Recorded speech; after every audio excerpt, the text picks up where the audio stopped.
Conociendo sobre la vida de los santos. 3 de septiembre, Santo Oral, San Gregorio Magno.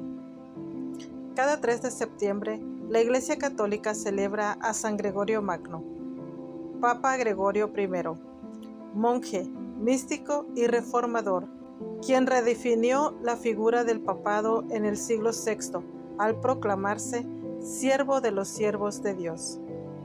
La nota distintiva de San Gregorio, a quien llamaron Magno, de latín magnus, grande, fue su sencillez, siendo cabeza de la Iglesia y por lo tanto detentando un gran poder. Se extendió a sí mismo como el humilde servidor de todos. Precisamente en eso radica su grandeza. Quiso ser grande a la manera de Cristo. San Gregorio fue el 64º Papa de la Iglesia Católica. Forma parte del grupo de los 4 padres de la Iglesia Latina y se le cuenta entre los doctores de la Iglesia. Asimismo, cabe mencionar que Gregorio Magno fue el primer monje que llegó a ocupar la sede de Pedro. El santo dijo alguna vez: "Donde el amor existe, se obran grandes cosas", y de muchas maneras su ejemplar vida es testimonio de ello. San Gregorio Magno nació en Roma en el año 540, en el seno de una antigua familia romana de la que ya habían salido 2 papas, Félix III, quien se cree fue su bisabuelo, y Agapito, un pariente lejano. Siendo joven, ingresó a la carrera administrativa para la que había sido destinado, llegando a ocupar el cargo de prefecto. No obstante, la abandonó para hacerse monje. Tras este giro, a la muerte de su padre, convirtió la casa familiar en un monasterio, el monasterio de San Andrés. De manera semejante, dispuso del resto de sus propiedades personales para beneficio de la Iglesia. Más adelante, el Papa Pelagio II lo nombró diácono y lo envió a Constantinopla como apocrisiario, lo que hoy equivale a un anuncio apostólico. Allí permaneció unos años hasta que fue llamado de regreso a Roma para ocupar el puesto de secretario pontificio. Años duros le tocó vivir allí, pues la ciudad eterna sufriría de desastres naturales, carestías a causa del asedio bárbaro y la peste. Esta última fue la que acabó con la vida del Papa Pelagio. En tales circunstancias, Gregorio sería elegido obispo de Roma y sumo pontífice, gracias a la sintonía existente en ese momento entre el clero, el pueblo romano y el Senado en torno a sus cualidades personales. San Gregorio se abocó a la tarea de entablar relaciones de fraternidad con todos los reinos y gobiernos posibles, con el deseo de que la Iglesia continuase con el anuncio del Evangelio en el mundo entero. Una vez a cargo de la sede de Pedro, se preocupó por la conversión de los pueblos considerados alejados en aquella época y de la nueva organización civil y política de la Europa posterior a la caída del Imperio Romano de Occidente. Al acceder al pontificado, San Gregorio Magno, desde Roma, tuvo que velar por su ciudad y por la Europa en proceso de reorganización social y política.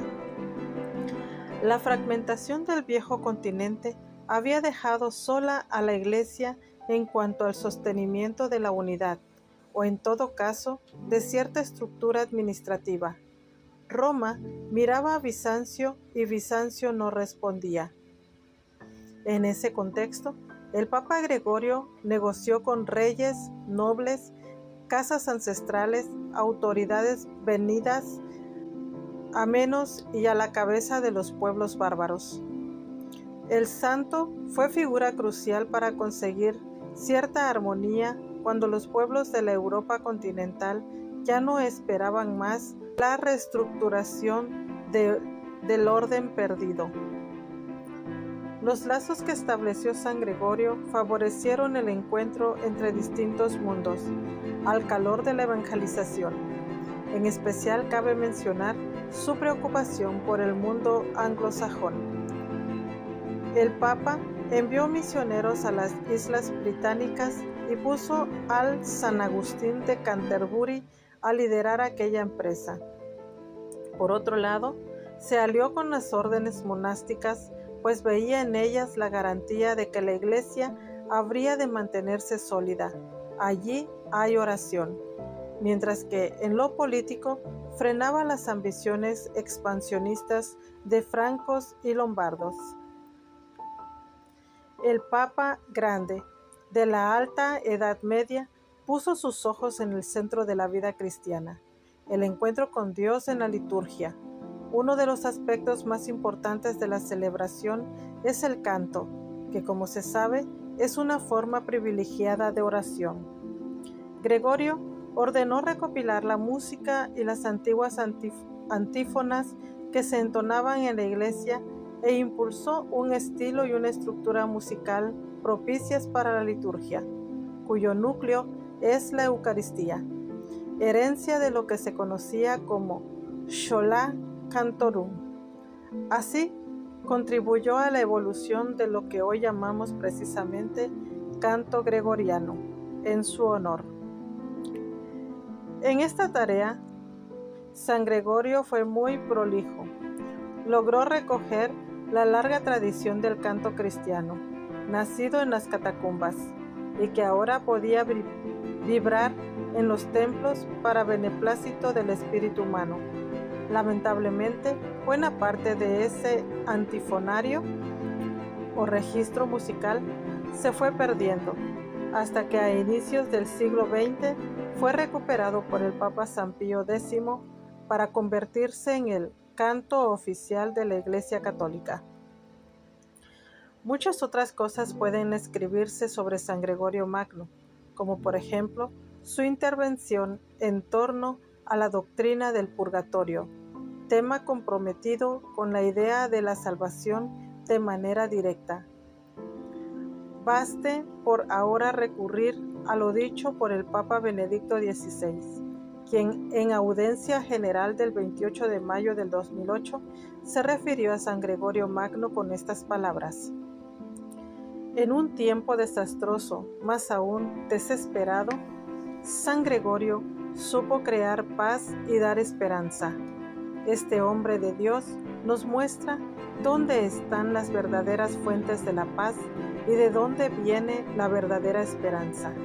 Así se convierte en guía también para nosotros hoy.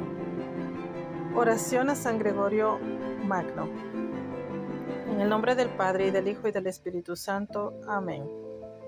Señor Dios, que cuidas a tu pueblo con ternura y lo gobiernas con amor, te pedimos que, por intercesión del Papa San Gregorio Magno, concedas el espíritu de la sabiduría a quienes han establecido como maestros y pastores de la Iglesia, para que así el progreso de los fieles constituya el gozo eterno de sus pastores.